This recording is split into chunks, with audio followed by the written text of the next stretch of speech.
morning students, welcome back to online class.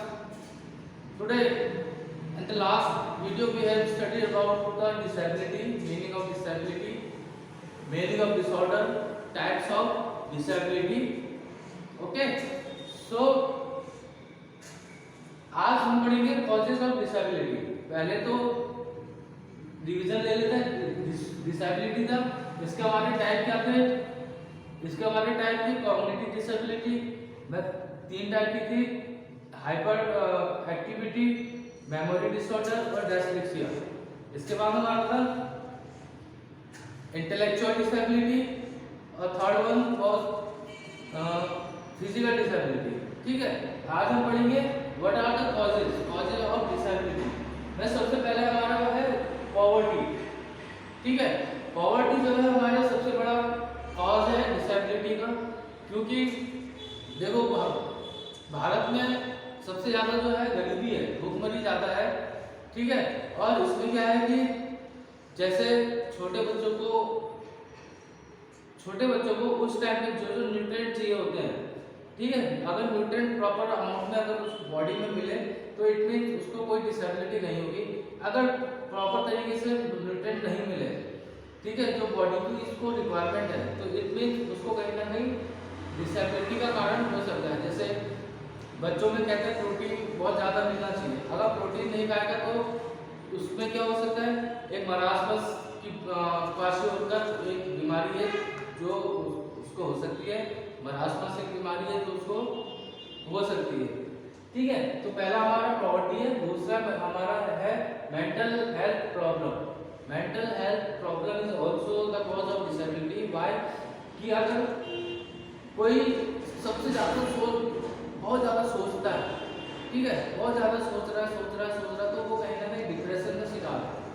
ठीक है, वो डिप्रेशन से अफेक्ट है।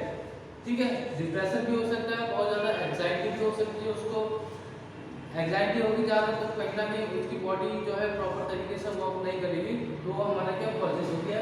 तीसरा हमारा आएगा एक्सीडेंट। एक्सीडेंट हमारा सबसे मना वाला कॉज है। एक्सीडेंट क्या है, देखिए सपोज फिजिकल की बात करें या कहीं भी, तो accident can acquire any time and anywhere, जिसको हम अभी स्पोर्ट्स इंजरी का जब चैप्टर आएगा उसमें भी पढ़ेंगे। तो एक्सीडेंट का क्या है, सपोज कोई हम यहाँ से नैनीताल जा रहे हैं घूमने निकले, कार से जा रहे हैं और रास्ते में एक्सीडेंट हो गया, कार पलट गई और हॉस्पिटलाइज हो गए। उस हॉस्पिटलाइज होने में हो सकता है हमारा एक लिम्स जो पैर है वो काम करना बंद कर दे, तो उससे क्या हमें पैर काटना पड़ेगा, तो वो डिसेबिलिटी का कॉज हो गया। सपोज हाथ में लग गई, बहुत ज़्यादा चोट लग गई है तो हाथ भी हमारा काम करना बंद कर सकता है। ठीक है, तो एक्सीडेंट भी क्या हमारा एक बहुत बड़ा कॉज है डिसेबिलिटी का। इन्फेक्शन डिसीज, इसमें क्या देखिए जो हमारे इन्फेक्शियस डिसीज जो हमारे आसपास की जो जिसको हम वायरस बोल सकते हैं, ठीक है, वायरस से रिलेटेड है कि हम कहीं जा रहे हैं, हमें सर्दी जुकाम, एकदम से सर्दी जुकाम ज़्यादा लगने लगता है। ठीक है, और अगर हमारा इम्यून सिस्टम बहुत ज़्यादा वीक है, अगर हमारा इम्यून सिस्टम बहुत ज़्यादा वीक है, तो ये जो डिसीज है हमेशा हमें बीमार करती रहेगी, और हमेशा बीमार करती रहेगी, तो हम मेडिसिन खाते रहेंगे, मेडिसिन खाएंगे तो वो कहीं ना कहीं हमारे लीवर और किडनी में अफेक्ट डालेगी।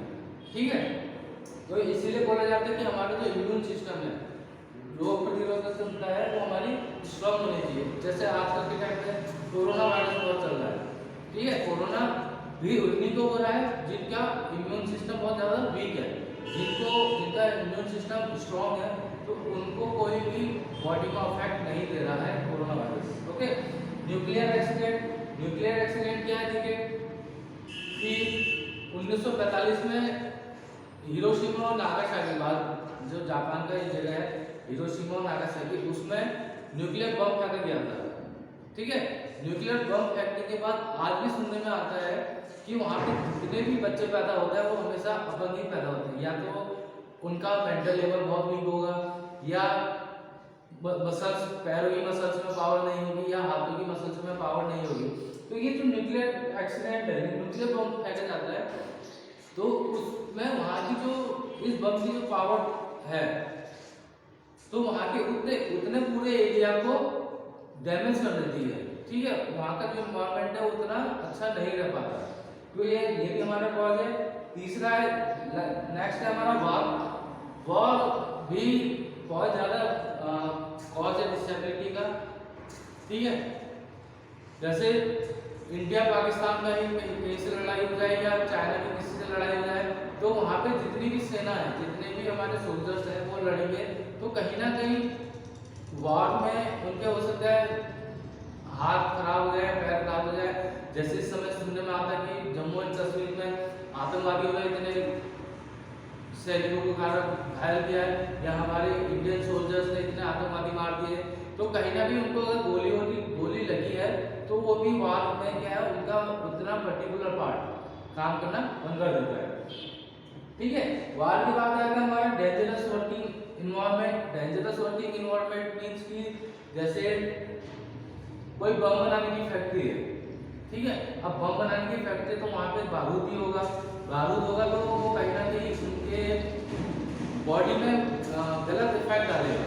क्यों? क्योंकि वो जो बारूद है, वो बारूद सांस के रास्ते उनके लंग्स में जाएगा, और लंग्स को हमें उनके फेफड़ों को क्या है, कहीं ना कहीं बैड इफेक्ट डालेगा और उनके लंग्स को बेकार करेगा। उतनी ऑक्सीजन कैरिंग कैपेसिटी उनकी लंग्स की कम हो जाती है। ठीक है, ये डेंजरस इन्वायरमेंट है। इसके बाद आता है हमारा lack of education also the causes of disability. Why?